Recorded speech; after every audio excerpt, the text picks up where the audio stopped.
Welcome to the NG tier list. Today we're going to take a look at every card in Nilfgaard, and we're going to rate their power from high to low. We've done a tier list for monsters, for Scoia'tael, for Skellige, and now we're doing the Black Sun. I suspect that this will be a pretty chill ranking. Nilfgaard is probably the most balanced faction in Gwent, and probably everybody's favorite faction to play and to play against. There's definitely no issues in Nilfgaard, and no one has ever rage quit because they ran into NG on the ladder. Ever. Probably the most wholesome faction of all.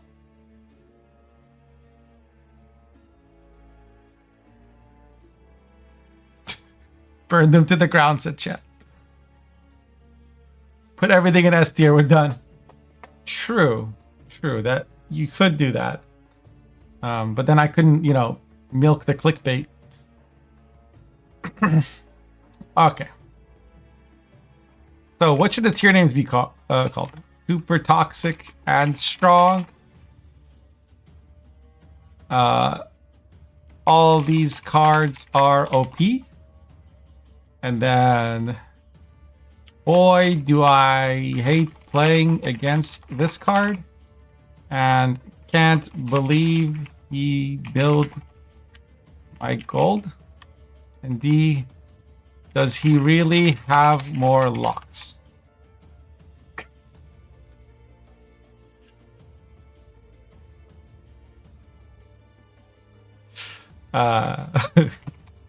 No, but seriously, we're gonna do similar rankings as other ones, and then if we need to have more tiers, we'll add those.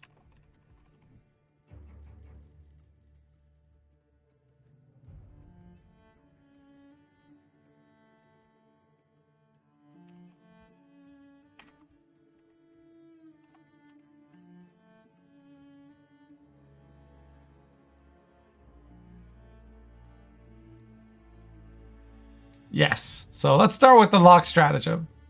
I think we need, you know what? I think we need a new tier. And it's going to be annoying, but not OP.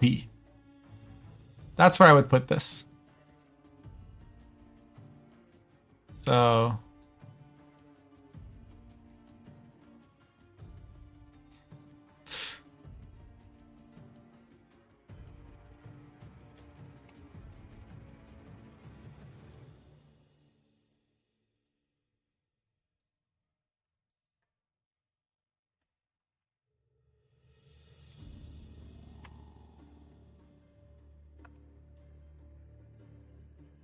because, like, you never see a proper competitive deck run this stratagem, right? Like, I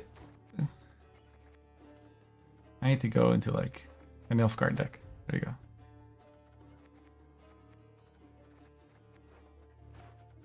Like, usually you run either TA or Crystal Skull in most Nilfgaard decks. Some cheesy decks run Curse Scroll. Oh, sorry, Lampkin. Magic Lamp. Magic Lamp is the most common one for NG, because you can it gives you flanking if you're playing soldiers, and you can use it to as a target for your specials like Joust or Battle Prep, or Boohurt or something, if you're trying to go, if you're not playing units yourself. But we also see Crystal Skull for any decks that like run engines, things like Scorpions or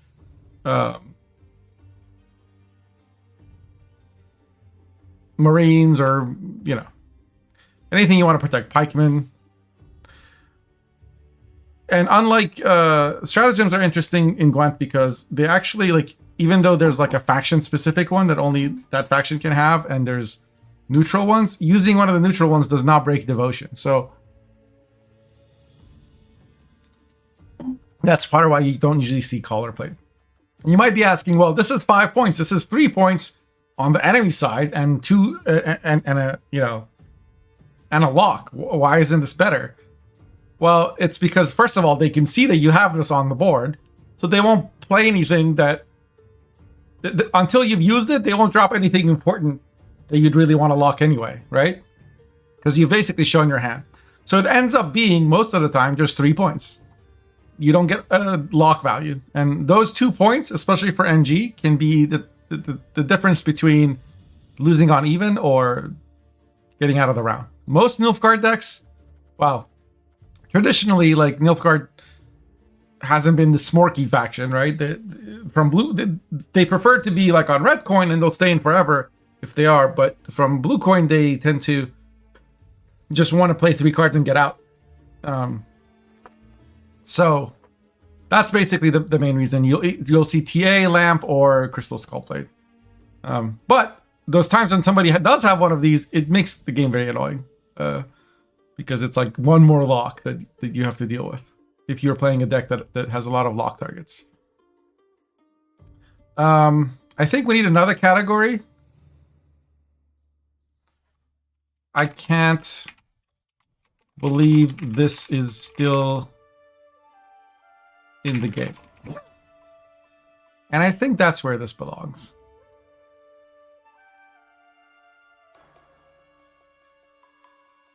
Like, this card, when it came out, second form Taurus. So hold on. So just a brief overview of what Taurus does. So it has 2 forms, right? Basically an evolving card, but not like the old evolving cards, like Oberon and you know, Herald and them. This is a card that evolves after you lose a round, or after you win a round. So his first form is you play it, and it gives spying to 3 cards in the enemy's deck, and also shows you their deck. Shows you all the units that are 10 provisions or less, and you can give 3 of those units spying. And then it boosts it himself by however many provisions below 10 each of those targets were. So if you boost, if you select 3 4 provision cards, that's 18 points. So Taurus goes to 21 currently. Second form says move a non-doomed allied unit to your hand, boosted by 2, give a doomed, then play a card. So what people used to do with this was they would play Stefan, and then they would play Taurus, pick up the Stefan, replay the Stefan, and now there's so against Nilfgaard, you had to remove every one of their cards that you didn't want them to replay. They could do that with Artaud. They could do that. Like, it was so stupid. That was when it came out. And like, after a season of the entire meta warping yet again to deal with NG's bullshit, it got nerfed to where the second form now can only pick up cards that are not from your starting deck. So if your opponent plays Artaud into Fucusia, Taurus can still pick up the Fucusia and replay it. It's just that Taurus can't pick up the Artaud or the Stefan, unless that Artaud or Stefan is from the opponent's deck, which can happen in Amir, or now if somebody plays Henry.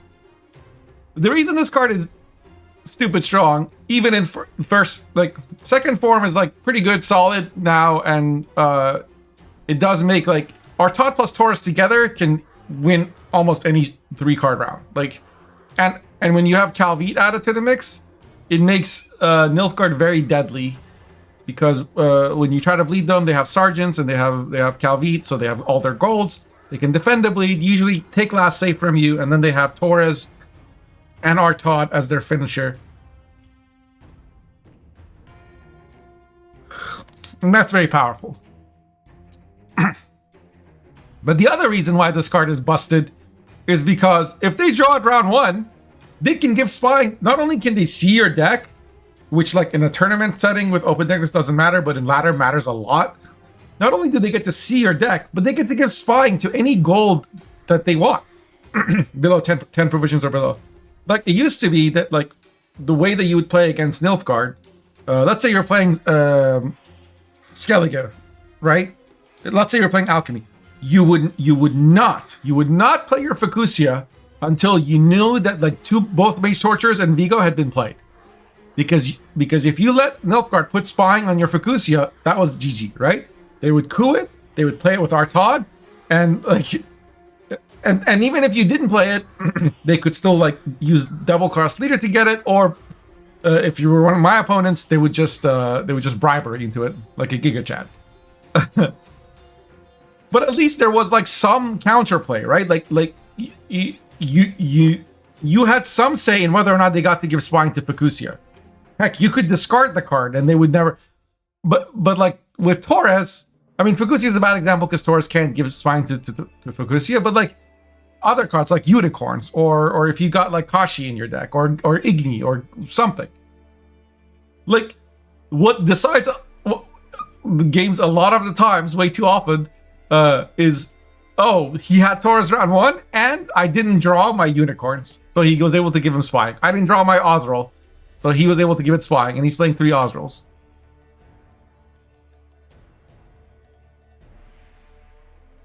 So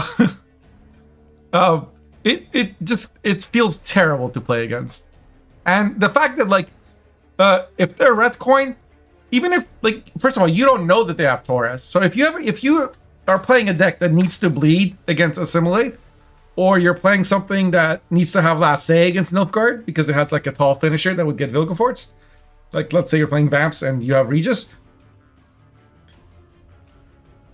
If you're blue coin and you know you have to win round 1, you kind of have to assume they have Taurus. And Taurus gives them huge reach, right?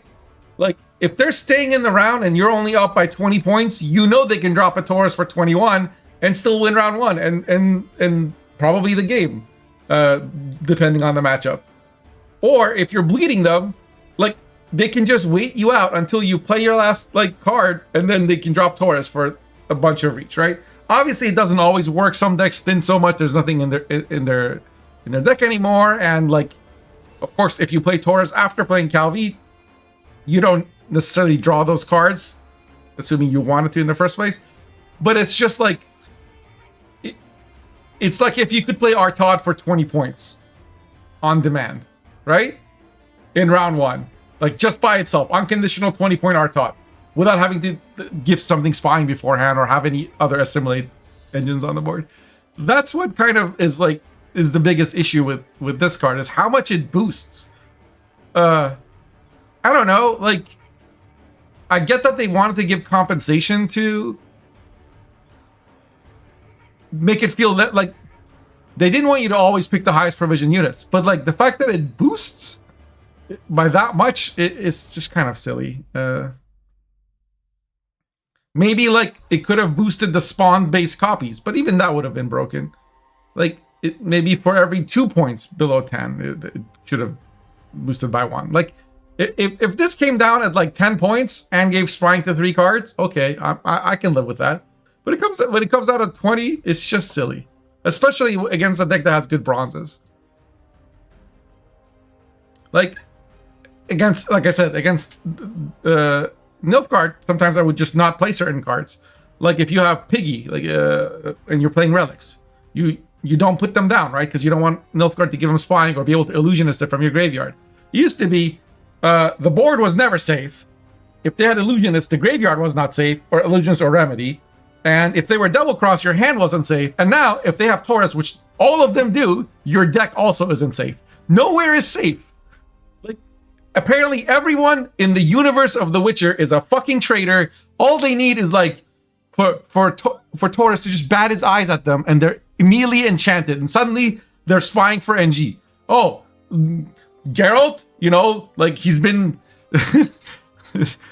with my deck through many battles, but Taurus looked at him, bam, he's a spy. He's gonna light me on fire. I never understood the whole concept of like, you can just make anything into a spy. Really? Wow, that seems overpowered. Like,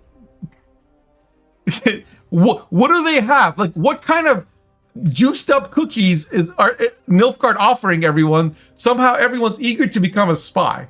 Like, do they have a really good witness protection program for their families? Like, do they send them to Mars? Like, what are they?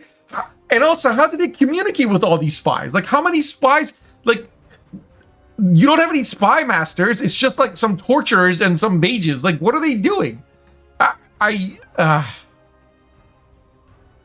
Okay. This is like card number 2 I need to save my strength. We have a lot of Nilfgaard to go through. But that's one of the reasons why I can't believe this is still in the game. All right, Admiral Gene Romali. Oh boy. You know, for a long time, Nilfgaard was always known as the wholesome point slam Care Bear faction, the solitaire deck that never had any way to interact with opponents' cards. But as of the Ouroboros card drop, that is no longer the case. Finally, Nilfgaard can have a lock or a poison or the ability to give spying. For once in the history, for the first time in the history of the faction, they were able to actually stop their opponents from doing what they're trying to do. And this was a big moment for Nilfgaard, and they all rejoiced and said, but why does it have the Predator tag? Why are there 16 conditions? Oh, wait, no, I'm thinking of monsters, which got NL slave traders and cockatrice. Right. Nilfgaard has always had all the control. They've always had like the most tall punish of every faction, the most locks. They've had bronze locks and poisons, and just like Syndicate is the poison faction, sure, but also Nilfgaard, right? Like Skellig is the faction that kills stuff, but also Nilfgaard. Like Monsters is the faction with like huge units, but also Nilfgaard. What? Why is Calvin 8 power? Why was Doedric? Just because. Why was Vincent 6 power? Like, just randomly, all their cards just had lots of points for no reason. Well, Romali has, you know, if you've ever wondered, do I want to lock him, poison him, or give him spying? And you've answered yes, then this card is for you. Because this card, which was released at 12 provisions,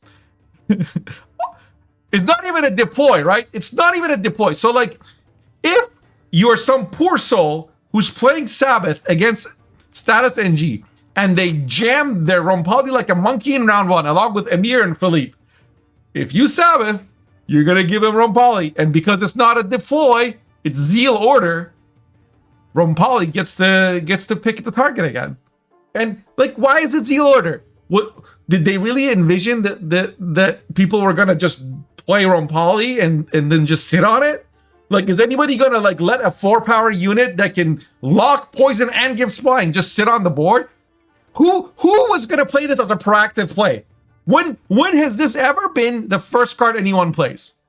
I have not seen that happen in a single game. Not once. Not once has anybody opened it. So why is it Zeal Order? I still don't understand.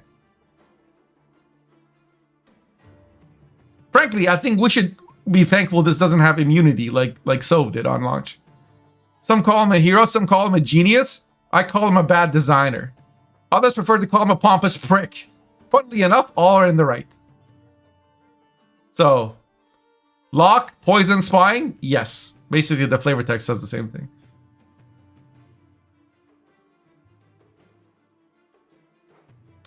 So, yeah.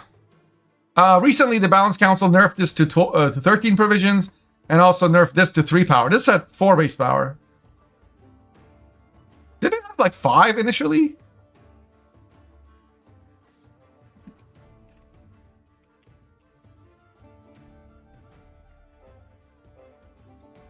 And I'm not saying that like this should be nerfed in provisions or power or anything. It's just a silly card. Like they just piled more poisons and lots on a faction that had a bunch of them. It didn't make me go, oh, finally I can poison something. Like, yeah, it's a new, like, it has this weird passive where it gets boosted by the number of, it looks at the unit with the most statuses on the enemy side and then boosts itself by that many per turn. So, like, if there's an enemy card on the board that has poison, spying, and lock, this will boost by 3 a turn. I think that alone is interesting. I don't think it needed a deploy. I think you could have made this a 10 provision card or a 9 provision card or whatever, or 11, somewhere in the 9 to 11 range, and just give it the passive. It's like it's an engine that requires that you have set it up, kind of like Oriana, right? Oriana boosts by the number of bleeding targets. This would boost by the number of statuses on 1 target. But like the whole status archetype is so silly. Like, why are my soldiers stronger because your soldiers are being healed by vitality? Like, why? Oh, that guy just got a shield. That gives me strength. When did a soldier ever say that? Oh, the enemy are raising their shields. That makes us run twice as fast. Our swords are twice as long. Like, why? How? Like, spying, I understand. You know, like when I give him the status, like, oh, you poisoned something, good job, you're promoted. That maybe I understand. Or like you're getting practice, right? You're becoming a veteran. Like in Red Alert 2, if you had some soldiers survive like, you know, combat for like 10 units dying, they would get a little chevron, they get promoted, and now they shoot better, right? Like those things I get. But why is it just enemies receive a status? Like, even if it's a good status, why is that good for me? Someone's gonna have to explain that one to me in game designer logic. Okay, I was gonna look up Taurus and see if he got changed in any of the patches. So when he first came out, if you don't know, by the way, this is Gwent.1, an excellent website and a wonderful community resource. They have all the voice lines of all the cards. They have quizzes you can play. They've got like all the cosmetics and then all the cards and then the history of those cards through every patch. Probably the greatest Gwent website that I have used is Gwent.1. I remember like years ago when I'd be watching Trinet stream and somebody would talk about a card and I didn't have Observer on mobile and I wanted to look up what that card was. I would Google the name of the card and this site would come up.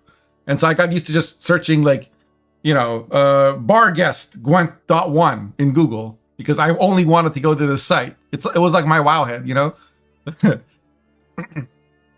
And it's still around, which is incredible. So if you can support them, go do that. They have a support link. You can donate via PayPal, etc.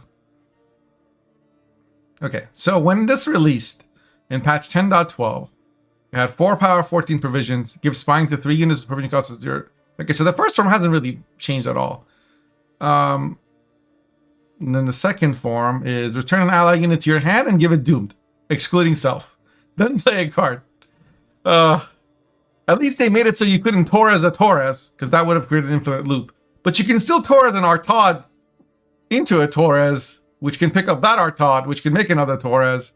And I have done this before. There's a clip of it on my channel. And I think we posted that game to YouTube, where my opponent forfeit after like the 4th Taurus in a row or something. Okay, Artaud. So, honestly, this is also, I can't believe this is still in the game. Because what Artaud does, if you're wondering, is spawn and play a base copy. So it just creates, right, a base copy of any non-disloyal unit you gave spying to during this game, excluding self. So that just means Artaud can't play another Artaud that he gave spying to. So you can't go Artaud into Artaud. Like, you can't go in Infinite Chain. For some reason, some Infinite Chains have been blocked. Thank you, Mr. Illustrator, for the sub. Appreciate the support. Less than 3. So how do you give stuff spying? Usually by playing Mage Torturers, but there's like lots of ways. You know, there are these little 4 provision turncoats, Thanet turncoats. These guys, they give spying. There are, you know, like things like Amnesty gives spying, Treason gives spying, Fur Cart gives spying to a random unit every time you play special. What else? If you enslave something or steal it anyway, including using Master of Puppets, you're giving it spying. You know, there's like Fergus gives spying. There's just a million and one ways to give spying. But you have to do that before you play Artaud. The reason why I think this card is kind of silly still, again, just because I put something here doesn't mean I'm saying it should be nerfed or buffed or whatever. I'm just saying it's a ridiculously strong card. Because, as in that it breaks the rules of the game. Why? Well, you can give spying to any card. There's no provision cap on this. So, your opponent plays a gold, right? Like, your opponent plays Fucusia. Fucusia is 14 provisions. and he gets something for it. You can then, like, if you give it spying, you can then play Artaud and play the same Fucusia or the same benefits, but you also get a 4-power body that is a similar engine, so it goes to 5 anyway. Like on the turn that you play it, for less provisions than his Fucusia. I mean, Fucusia used to be the same provisions as Artaud. It got nerfed. So did Artaud, actually. They both got nerfed a bunch of times.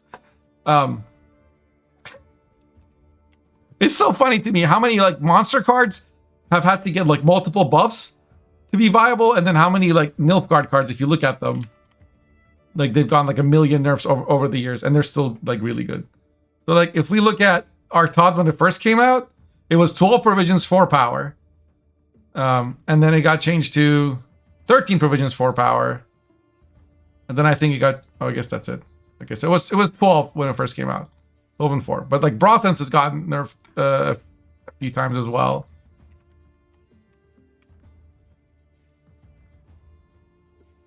Yeah, Brothens came out at 11 and 4. And then it was 11 and 3. And then 10 and 4. 11 and 4. 11 and 3. 11 and 4. All back to the way he was when he was first released. Okay. So basically, like, you can, this is for a 5-point body and an assimilate engine plus whatever card your opponent played for 13 provisions. Like, that's just silly. Like, of course it's like, this is the best card in the game because this plays the best card in the game plus 5. Infinity plus 5 is more than infinity. Like, just by definition, this is a game-breaking card. Sure, it takes setup, but it's not like the setup is hard or somehow like arduous.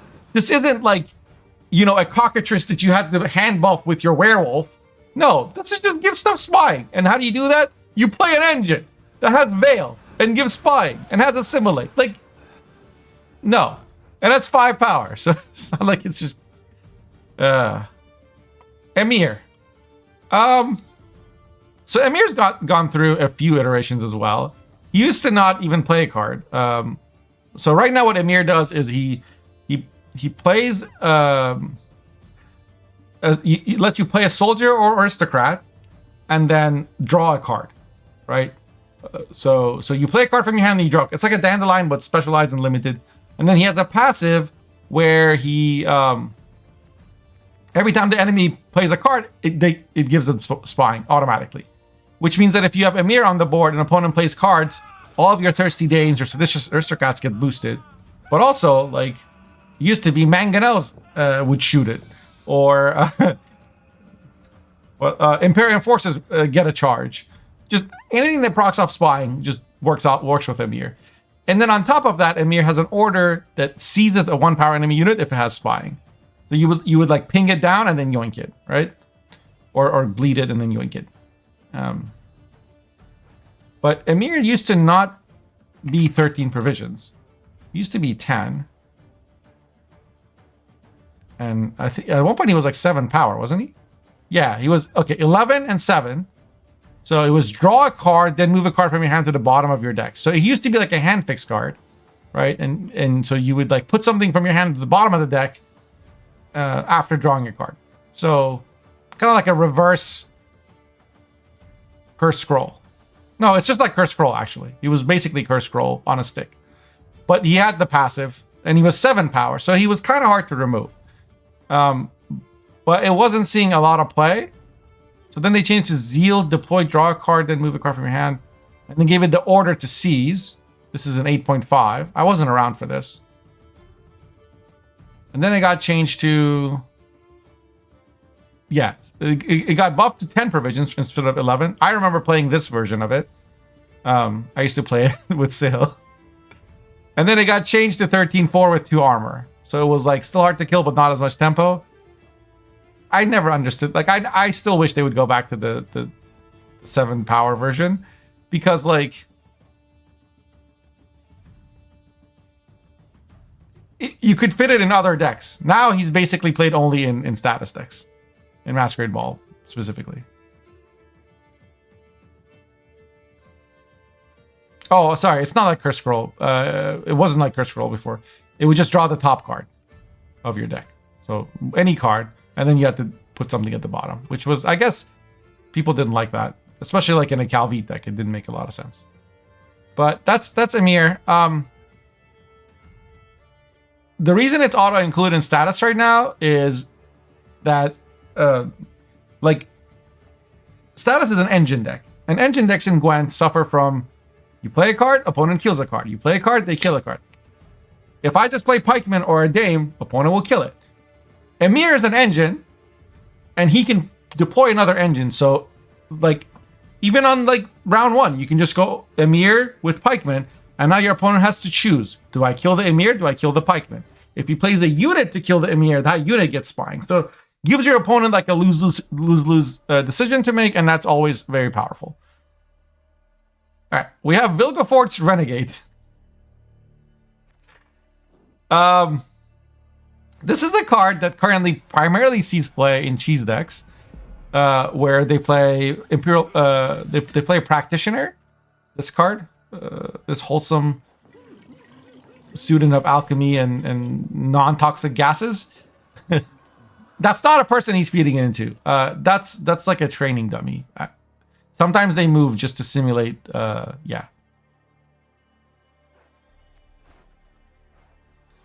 So this puts a card from. Let you switch the position of a card from your hand with a card from the opponent's graveyard. The opponent played a Heat Wave. Yoink. That's yours. You can put like a 2 provision card there instead. But that's not really how he's used. How he's used is with that Practitioner that I showed you. So what people will do is like they'll put a card like some card that will be like busted if you have 6 of them. They'll put like a Tibor or a Mushy Truffle or a Brothans or a Cultist Scenario or something in your graveyard. And then they will click all of their Practitioners, which spawns a base copy of the last card that went to your opponent's graveyard on top of your deck. Like this thing, this little 5 provision bronze, which is also an assimilate engine, can give you a copy of any card in the game. It can give you 12 Shoops. It can give you like when Renfree first came out, I made a deck that just played like 7 Renfrees, and Renfree wasn't Dune back then, so you could do other fun stuff. But like we just play Renfree into Renfree into Renfree into Renfree into Renfree. Of course, you had to use the leader ability before you, because it replaced it, so it wasn't that good. But like famously, like people have played it in Gwent Masters with Mushy Truffle. And like people have gone down many cards and just came back because each Mushy Truffle can play an alchemy card which procs the assimilate of all the other assimilate engines, and they were using it to create assimilate engines. It is another example. When Ring of Favor first came out, it was 8 provisions, right? If you don't remember Ring of Favor, here's Ring of Favor.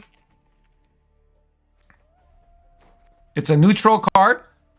This was released the same expansion as Golden Echo. And it used to be, I think, boost an ally unit by 2.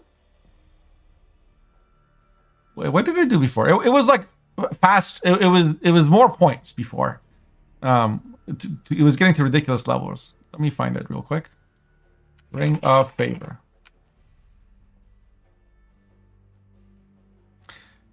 This card starts in your hand. Hold on, let me go to the initial version. This card starts in your hand. Boost an ally unit by 4, and at the end of the turn, increase the boost by 2.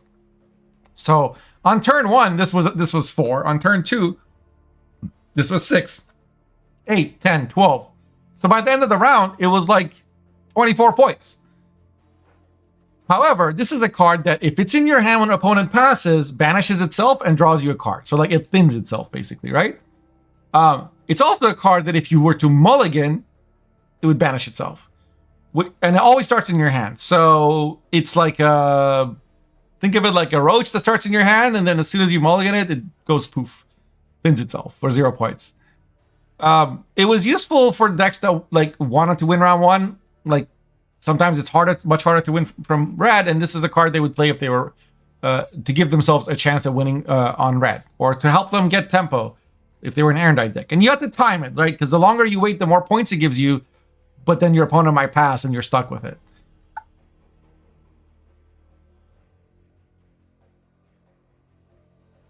On Blue Coin, it was like a lot more straightforward because generally speaking, either you're passing or you're winning the round. You know, and either you're the first to pass or you're winning the round. Whereas on Red Coin, you wanted to play this, but if the opponent passed before you got to play it, then they would banish. And anyway, the reason I bring up this card is because there was no way to save this card for later. It's a round 1 card. It's only for round 1. That's what it's there for. That's why it's there.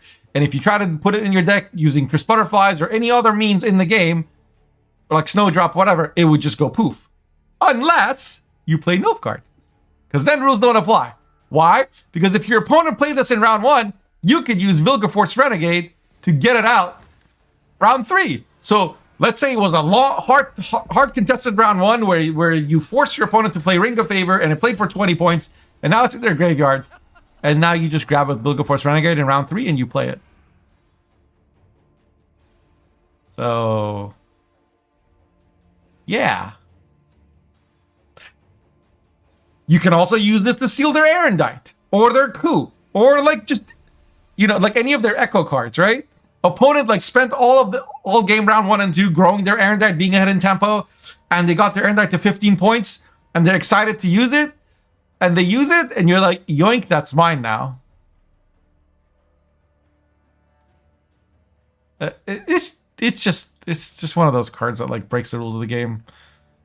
In like, and not in the Arrakis Queen can copy a gold kind of way, which like Soak and Letho and Artaud and you know Decoy and a million other things can.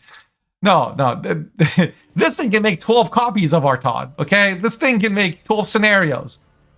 Which are doomed units, doomed cards. Like scenarios are doomed, so you can't like pick him out of the graveyard, put him in your deck. But this guy can do that. Like, more busted than a sire.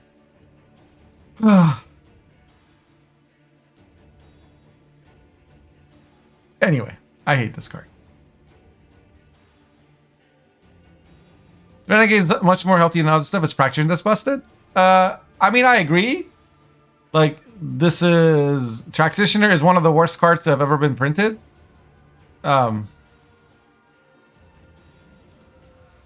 We need a new row. And I know I'm not doing bronzes, but like I'm just gonna get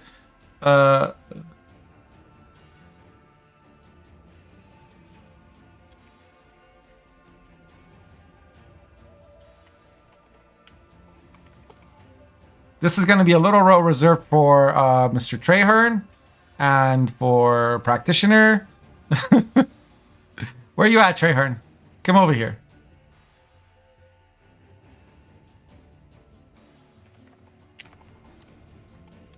There you go. Where Kingslayer at? Kingslayer? Oh yeah, Master of Puppets. Where are you at? Kingslayer. Kingslayer. Kingslayer. Your 6 provisions. Where are you? Oh, this too. This also goes in there. Man, Nilfgaard is like a gold mine of stuff to complain about. This might have to be a 7-part miniseries sponsored by HBO. Hello? Oh my god. I mean, there's so many good ones. Oh, there's so much stuff. Great name for that row, I'm not gonna lie. Yeah. Fuck you, fuck you, fuck you in particular. Fuck you. Actually, fuck every single one of these cards. Yes, I mean, to be fair, I agree that like Renegade can be skillful. It's like it's kind of like Kanta if you play with Gorthor Gavade, right? Gorthor Gavade plus Kanta is a really neat combo because Gorthor Gavade can take a card from your opponent's graveyard, put it on top of their deck, and then you play Kanta in the same turn that you click to just play that card, right? And you could even put cards in their graveyard with Renegade and then move them to the top of their deck, replay it. You just have your way with your opponent.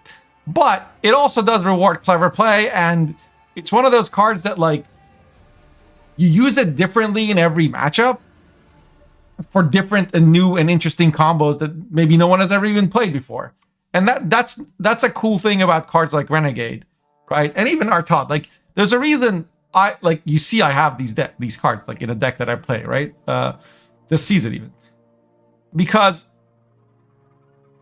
when you can copy the opponent's cards or create new cards or manipulate their deck, like that does expand the types of things you can do to be more than just put points down, damage opponent's card, put points down, damage opponent's, like there are things other than just like the simple like point add remove or engine point per turn thing, right?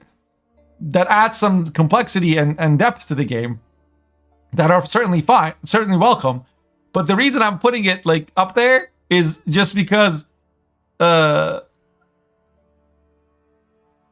the Ring of Favor thing and the fact that people use the copy scenarios, and it never got addressed, right? Like people were using AQ to copy Sir Scratch a lot and making 3-star Scratch a lots, and that was fixed in one season. They changed the way the Doom tag works with massive ramifications for other cards like Teleport or Pact or whatever, and Decoy, like so that replaying was now considered leaving the battlefield. Like they completely reworked the way the game understands what Doomed does and what replaying a card means, so that if you tried to replay a Doomed card, it would go poof. It was considered having left the battleground, even though you were just picking it up and putting it back down. They did that because people were playing Triple Kitty. People have been playing like 17 fucking scenario or truffle or insert busted card here with Renegade and Practitioner for years. It has never been addressed. And when they like added a card like Ring of Favor, they didn't bother to think about Renegade. Like it's like they don't even acknowledge that it's a rule-breaking card.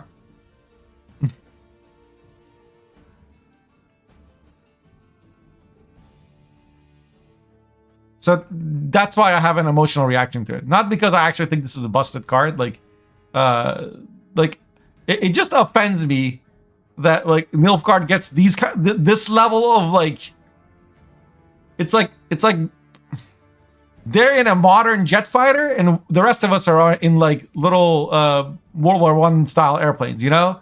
It's like, why? Or like how Yenvo, for the longest time, was like able to just remove scenarios. I used to take your scenario and play it. Holy shit. And everybody else just had Heatwave or Bomb Heaver, and then they like nerfed Bomb Heaver, but left Yenvo as it was because they're like, oh, we want factions. We think we're okay with faction-specific versions being better at something. We're like, well, nobody else has a faction-specific artifact removal. What are you talking about? When you say we're okay with faction-specific artifact removals being stronger and more versatile than the neutral ones, you're literally saying we're okay with Nilfgaard being better than everybody else. Like, that pissed me off so much. Okay. Next card. Ardal. I think Ardal is basically balanced at this point. So, what Ardal does, if you're not familiar with it, because this is not a card you see a lot, played a lot, again, partly because Stefan and Slave Assimilate is kind of busted, and this kind of takes the spot of like to play this you have to either give up like Artaud or Vilgefortz or like Vigo, or just you have to give up something because it's 12 provision gold, and those decks are pretty set already. But the way that this card works is it can this part where it says if neither players pass, blah blah blah. This is just like on meta. This is just to prevent it giving you a card advantage. It's not designed to give you a card advantage. What it's designed to do is basically reset one of the opponent's units by making them pick it up, and then give you a card. Like you draw one, and the opponent gets one of their own cards back, right? So kind of like how meta gives your opponent a low provision card, gives you a high provision card. This gives you your top card, but for your opponent, it gives them one of the cards they've already played on the board. And now if they want that on the board, they're gonna have to replay it. But if it had any boosts or any like statuses or whatever, those are all gone, right? So you can do some cool stuff with it. Like you can Ardal a defender and then yoink something that's behind defender all in the same turn, right? Or like lock it, or hit it with something that has an order. You can Ardal something like a Roach or Knickers, which opponent would never want to play from hand, and so that kind of makes them have to like keep it in their hand and pass it next round so that it goes in the deck. Oh, sorry, mulligan it next round so it goes in the deck, it comes back out. Like there's some cool things you can do with Ardal. Ardal is capped. He can't just pick up any card. He can pick up a card up to a certain power. That power is determined by the number of tactics in your starting deck. It used to be like just a flat 1-1, and now it's like 2+. So if you are playing Enslave 6, that means you're having Ardal 14. So as long as the opponent has a unit that's 14 or lower, you can make him pick it up. You can use it on Sunset Wanderer, but then when you do that, they also get to draw another card. So that can backfire. Like the best Ardal targets are things like, like when opponent opens with Fire Scorpion, gives it Crystal Skull, and it has like 1 or 2 charges on it because they like maybe you were playing uninteractive and they were playing tactics as well. Now this has like 2 charges or 3 charges on it. You just Ardal that, put it in their hand, and Ardal basically plays for 7 tempo plus the difference between the card that you drew and the card that they now have to replay. So if like I ran Ardal in my Erendite deck with Nilfgaard, it was an Enslave 5 deck, but it's like a reverse jujitsu kind of move. Like it's an expensive card to play, but like I would go from being down 5 points to being up 7 points, right? So it would get my Erendite ticking immediately. It's like kind of like a coin flip without the disadvantages of being on blue coin. So it's just not played at the moment a lot, but it's still a very strong card. It's more about being able to, it's harder to use than like give spawning to the best enemy card, now play a copy of it. Like you kind of have to pick your moment with this card. I feel like Reins is the same way, although Reins has more of a deck building condition.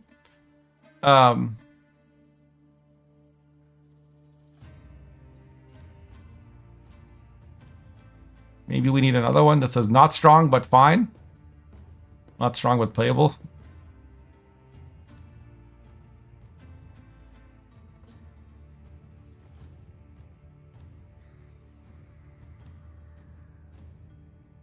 I don't know. We'll just put it at the bottom of the basically balanced. Like, yeah, this is almost never played, but the thing about this card is when it works, it can play for like 20 plus points. And that's a lot. Plus its removal. Reins is good with Mandrake? Oh, to reset his order? I hadn't thought of that. That's a fun little deck idea.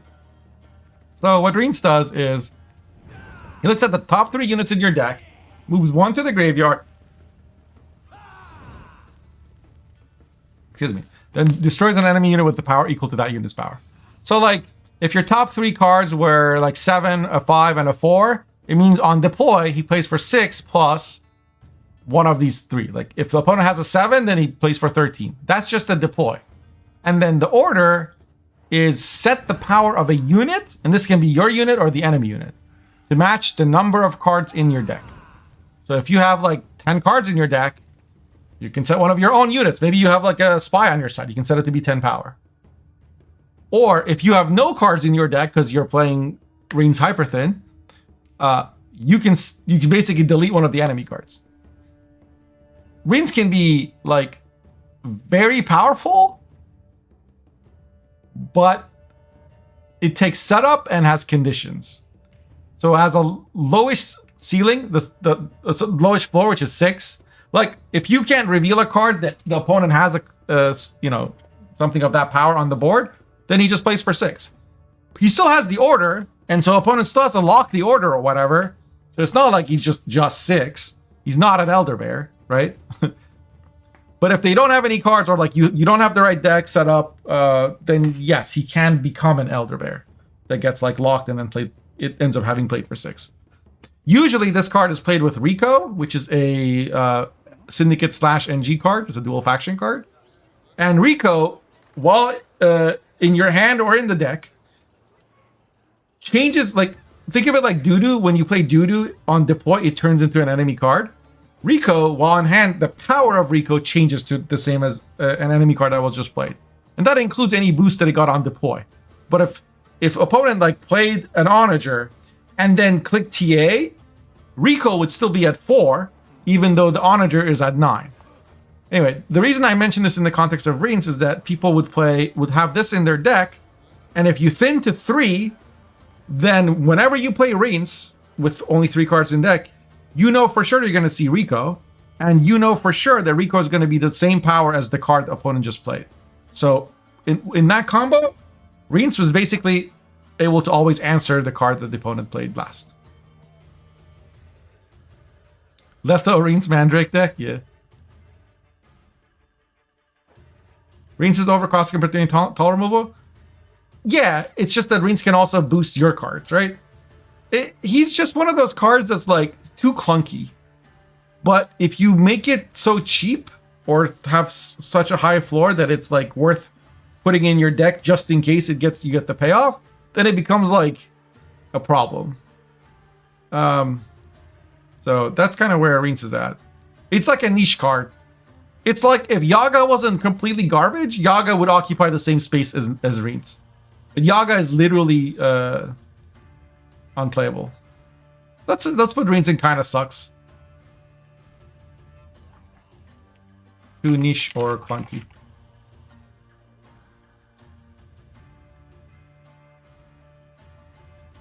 Tibor is kind of the same.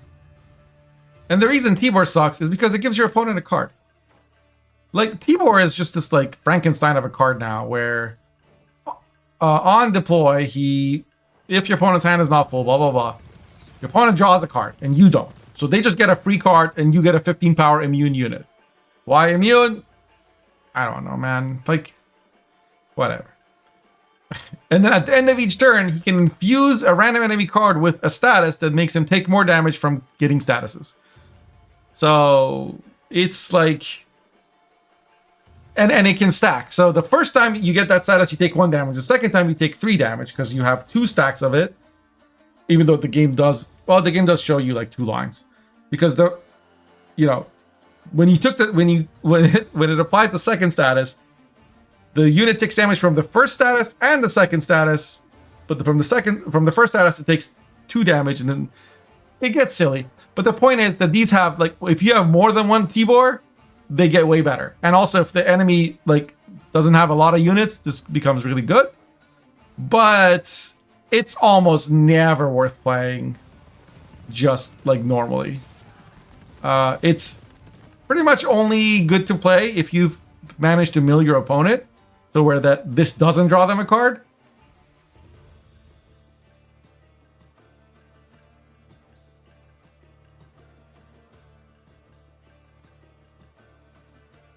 It's like, I mean, it's just like, I don't understand this card. Like I played it in Cultists, for example.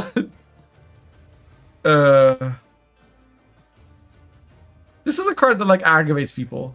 I just have fond memories of it because we've played some fun meme fights with like Tibor and Ride of the Valkyries playing, and it's like, the thing is, it's not strong, right?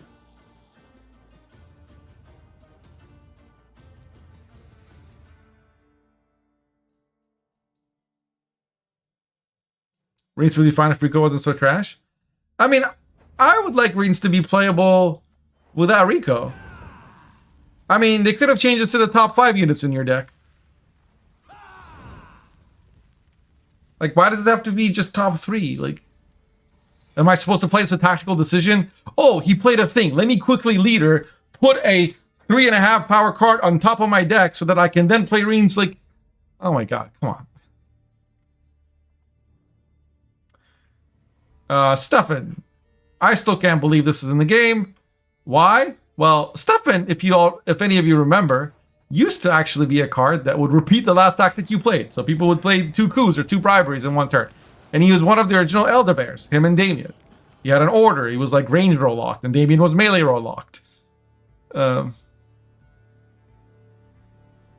Renegade's worse than Tibor? No, I can play Renegade in a rent-free deck and have no problem with it. I think of Renegade. I could play Renegade as like a squirrel with a 8-point body that lets me play the card that I squirreled.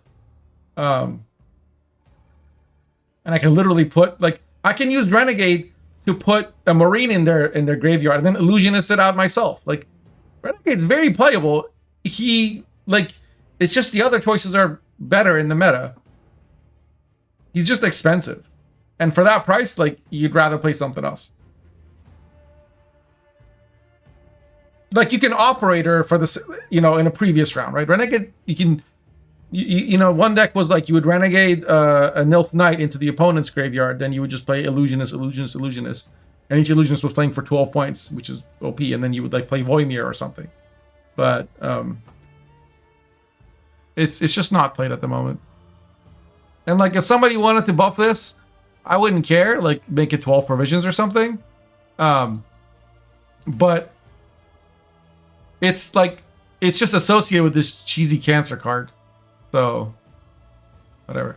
Anyway, moving on to Stefan. How many cards have we gotten through? Oh my god, we have so much to do.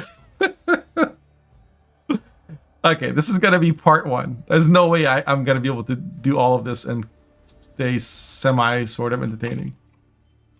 Part 1.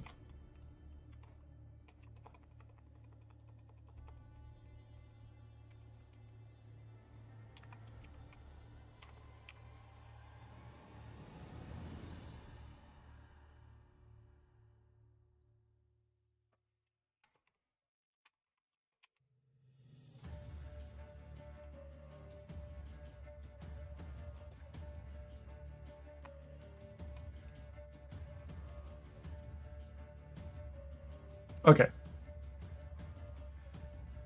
So he spawns and plays aces up the sleeve. And he does that. He creates one of them for every 3 tactics you have in your deck. Which means that for a typical Enslaved 6 list, he plays them 4 times. He plays 4 of these. And people have experimented with like a 3 ace Stefan or whatever. But I think over time the consensus is you play this with 12 tactics or you don't play it. Because it is kind of a build around card. On its own, this card would be, a 13 for now 12. It used to be 11. Which is not that good, but it's like a 5 body and 8 removal, so that's pretty good, right? Like that 8 removal is like you can distribute it to set up the perfect yoink or the perfect coup. So it's very versatile. And you could see it being played in NG decks that need some control, or in tactics decks that have synergy with Scorpions and Helga and stuff.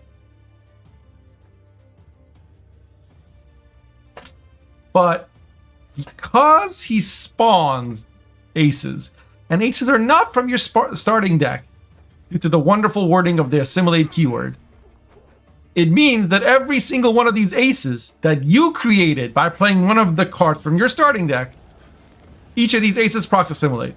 So if you've got 2 Mage Torturers and a Vigo and an Artaud and a Brothans, that means Stefan plays for 13 plus 20. Because each of those aces procs assimilate 5 times. So it can be like an insane amount of points.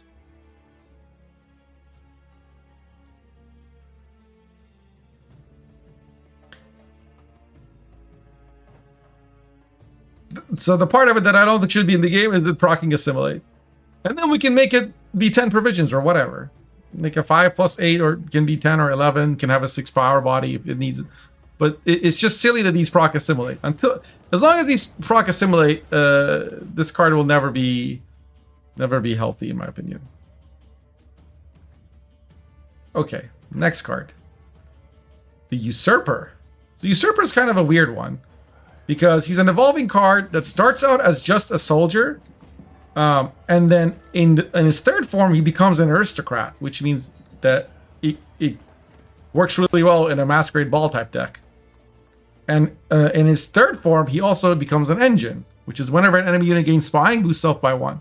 This is similar to Oberon and Herald, and Jacques, like all have like their 3rd form, where like every time X happens, you get 1 of something. In this case, he boosts himself by 1, like Herald damages an enemy by 1, and Oberon boosts the unit that got played by 1, right?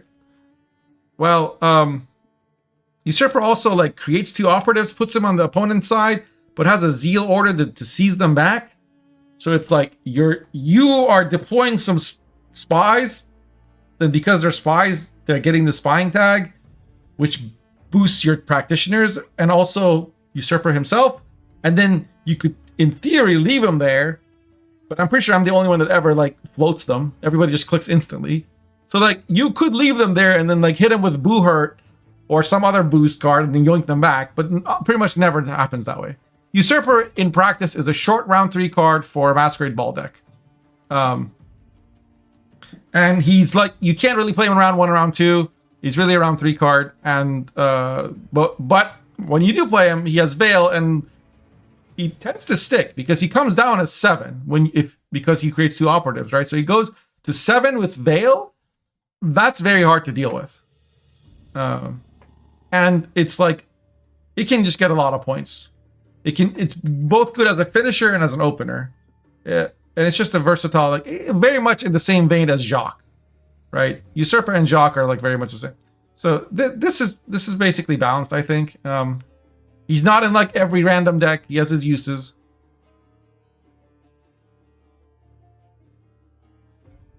Then there's Brothans. Brothans creates a spy, and that spy can then do whatever that spy does. So Brothans, if it plays an informant, can proc Assimilate twice. That makes him one of the strongest Assimilate cards in the game. It got nerfed to 3 power a while back, but then recently the Balance Council changed it to 4. So now he's like back in the meta. It's still a card that you sometimes cut in favor of Angleam if you're running into lots of scenarios that you need to counter with Enslave 6, but he's very much up there. Damien. Yeah. I need a new category.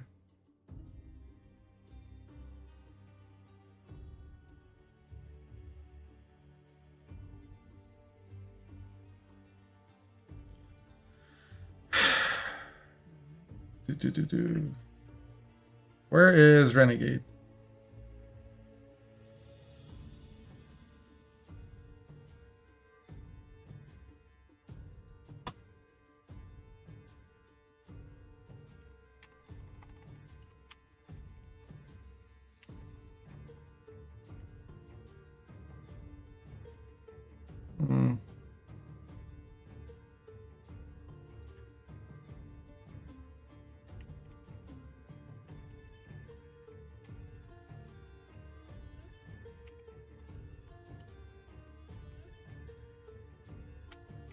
Do not buff. Basically, what I'm trying to say is we don't want to buff anything that goes in here because it's like, well, how do we feel about Damien? Yeah, it's like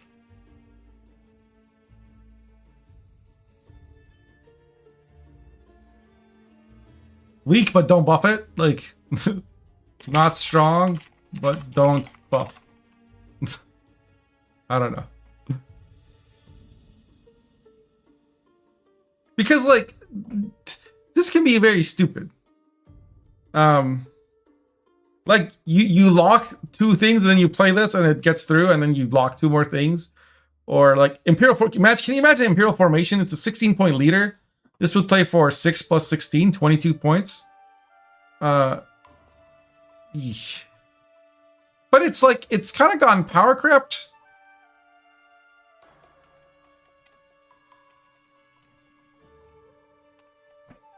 So I don't really know. You know, like it's, and you can be answered. Yeah, it's a tough call, that one. Then we have Henry.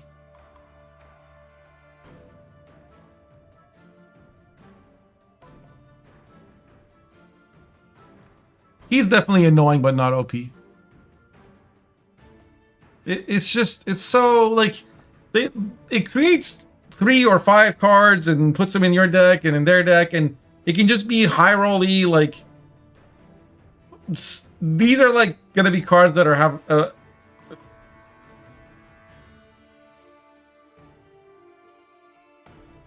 easy, annoying, clunky, infuriating. but not OP. Like Vatier. If you got Vatier, like something went wrong. But you also don't want this card to be good, because it would just be hell to pay. What happened? What about a Fawn? Where does a Fawn fit?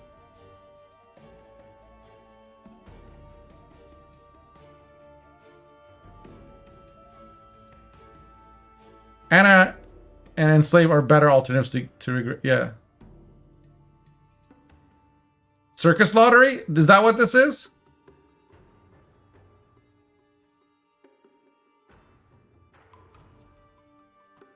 Circus Lottery. Escaped circus clowns. Is that where this goes?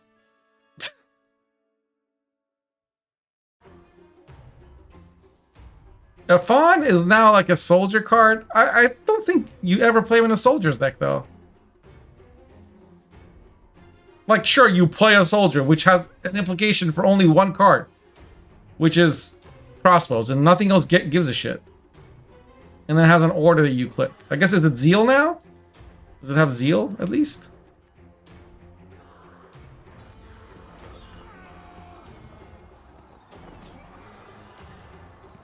No? Yeah, gain Zeal. It gains Zeal if you... But you have to control 4 units with flanking. Not even 4 soldiers. 4 units with flanking. It's so dumb. It's just like...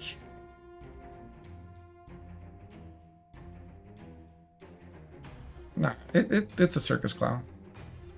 Like, if this thing is working for you in your deck, like, something went wrong.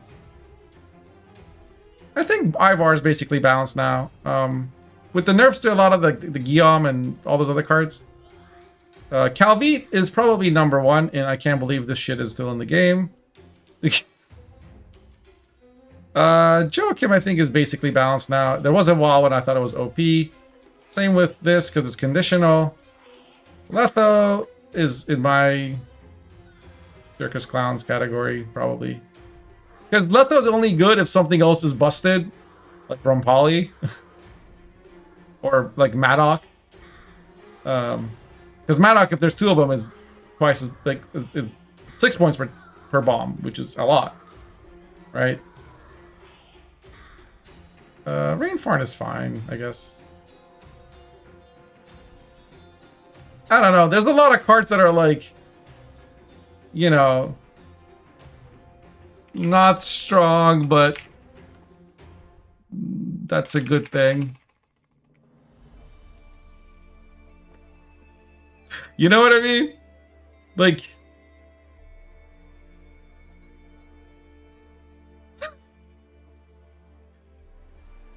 hey, Kareem. Right, I'm fine with cultist scenario. I mean, that's such a. It's like saying, hey, people hate playing against cultists, so we're just gonna delete cultists from the game, but also we're gonna delete Afan while we're at it. Like, the proper fix to cultists was to change the way the exponential growth works. Yeah, this is the Nilfgaardian version of Slave Trader. That's what this is. Ramon is like auto-include, is very, very strong.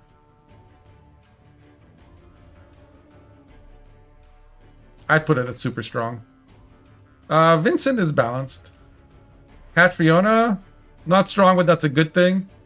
And as much as I hate it, it's basically balanced.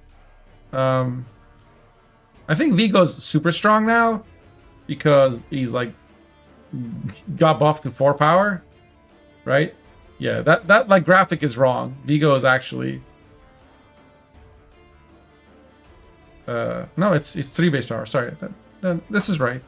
It's just that when you play it and you like create a Mage Torturer, it goes to 5. Not Mage Torturer, create an Informant. He used to just be like go to 3. Now he goes to 4 with a Marine. The base power of Assimilate units like Artaud and Vigo and Brothans is a bit misleading because they always proc themselves at least 1, sometimes 2. So this is usually 5 or 6. This is 5 or 4 or 5. This is 5 or 6. So it's kind of silly. Carrier is basically balanced now. I really hated the old version of it. I'm gonna put Defender in the Escape Circus Clowns, because if a Nilfgaard deck plays this, just be warned. Clownery is coming. Super strong and auto include. Technically, like these. It's S tier and A tier. Like, you will never, ever, ever see an Assimilate deck without these cards. And you will never see a Soldiers deck without this card. And also, they play really high provisions per point. And like, maybe they're good in like multiple archetypes, right? Like, this would be a Fukusia, whereas this would be like a Herald, right? Like, Brothans is not in every single Assimilate deck, but it is like almost in every single one. But only that, it's not in every other deck. Whereas Vigo, you play it in a Soldiers deck, you play it in a Assimilate deck, you play it in Mill, you play it in fucking Cog. You put Vigo in any deck, he works. Does that make sense? Is that a clean enough distinction? Do we hate Colgrim?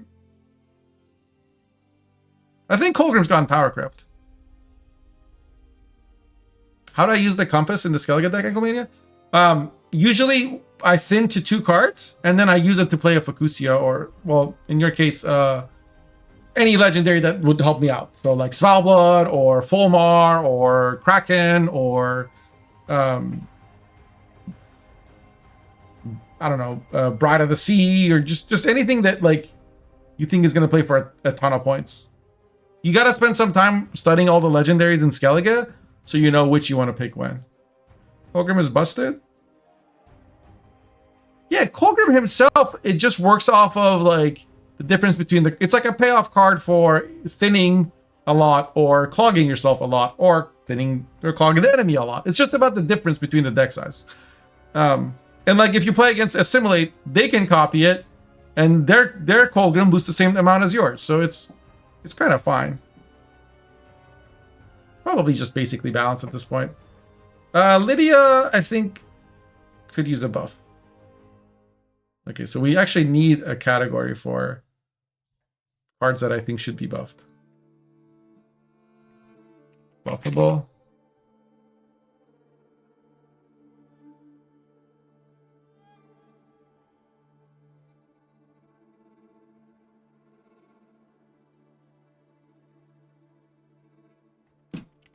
Not strong, but that's okay.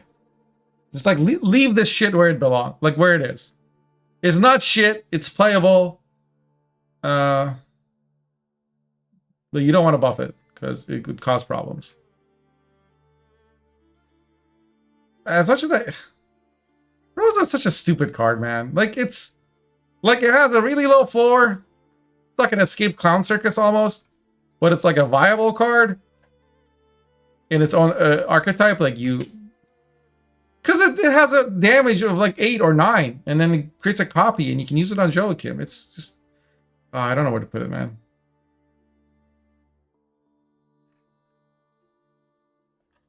Shillard. Shillard is balanced, I think. It's also a Giga Chat card. It's very annoying. Like, if they put it in their deck, they kind of deserve it. But, If NG had like a compass or temple, oh, I would hate this card so much. Oh, I would hate it so much. Zarthisius is probably buffable. Oh yeah, this card is like a hella buffable. Even this card I think is too weak now. I got over nerfed. Helga is not super strong, but that's okay. Because it can be so oppressive. What about Isbel? Isbel's like kind of clunky.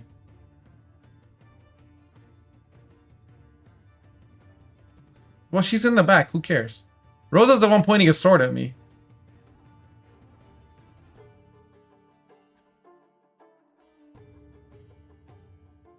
I mean, I think Philippe's okay now. I don't know.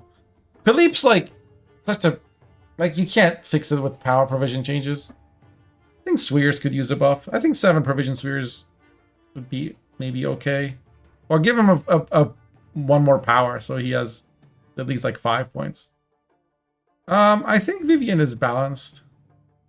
Like it's such a hard counter to a bunch of stuff.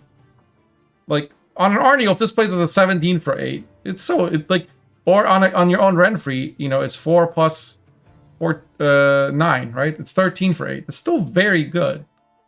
And then if you play Thing in the Box in your Golden Necker deck, then it's, you know, 17. If there's a big token, like.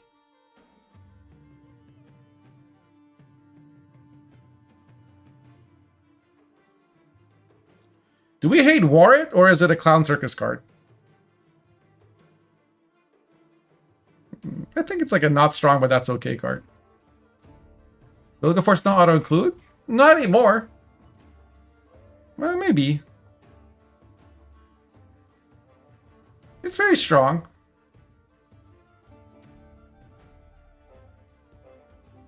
It's just, it no longer mills a bronze. No longer mills gold, so it's only bronzes, and that can backfire a lot. Like if Goliath got changed to only get bronzes, I would like that.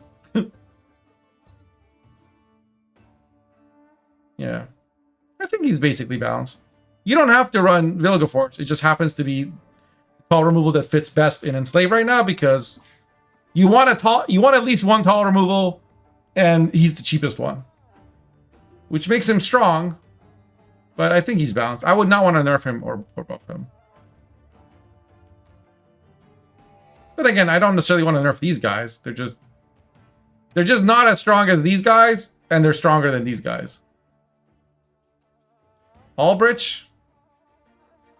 I don't like Albrich. I think it's a silly, dumb design. It's like Shuffleopagus.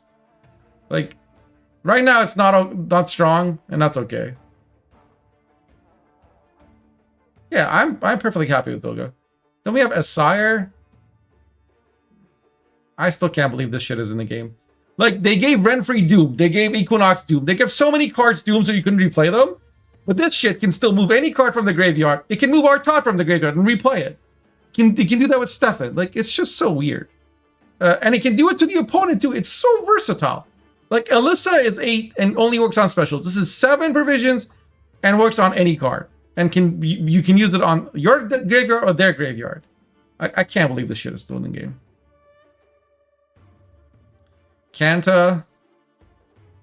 Oh, man.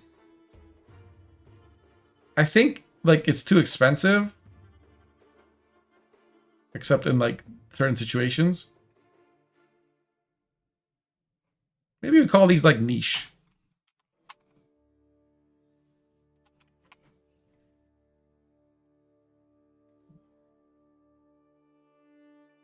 I don't know. I think Cynthia's balanced. Like, it's 7 provisions, gives you a 6, puts a 3 on top of the opponent's deck. Yeah, it's a cloggy card, but, like, it's just one time. And it doesn't make you feel stupid for having played a bronze. Which is what the other cards do. I think Furcard could use a buff. Like, he's gotten power grip by Magni. And I know that compared to every other, like, faction, Furcard is, like, busted. Nobody else has something as good as Furcard, maybe except Skellige. But, like... Oh, hold on. Can't forget battle stations. Holy shit. I still can't believe this shit is in the game.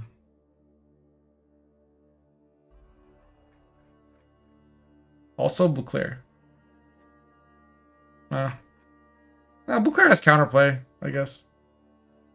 War Council.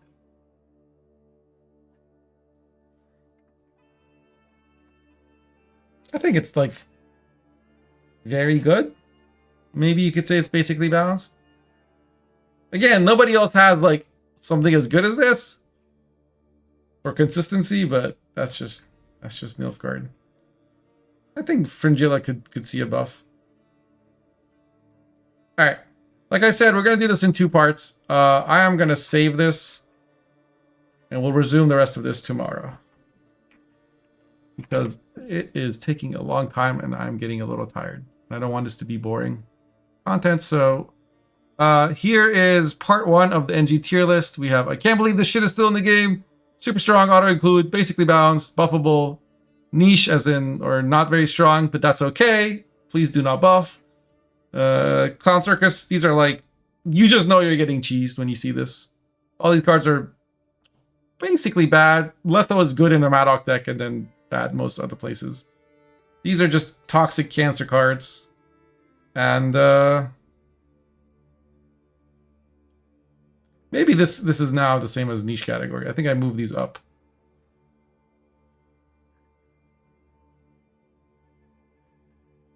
Yeah.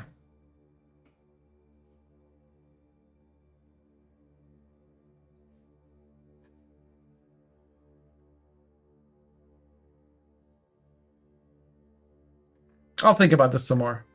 Nilfgaard is very unique because it has types of abilities that nobody else does. Like, no other faction can put a card on top of your deck, aside from, like, Ophiria Merchant, which is, like, just switches, right? And nobody else can, like, I don't know, put something in your graveyard that eats your cards and then pops back out next round. Like, what? Or, like, looks at a card in their deck and then sets the power of a unit. There's just some really, like, meta stuff. And, you know, like, just fourth wall breaking stuff in Nilfgaard. It's like they're the hero class, or like everybody else is, like, constrained by the rules of the universe, and then Nilfgaard's like, no, I know this is a video game. I have the cheat codes. And I'm not talking about strength or anything, just their avenues of attack are, like, on planes that are not perceived by other factions. Like, there isn't a monster card that's, like, banishing your, like, move the strongest card in your deck to the top. Like, there isn't. Like... Anyway. All right. We will continue this tomorrow. Thank you so much for hanging out. See you in part 2.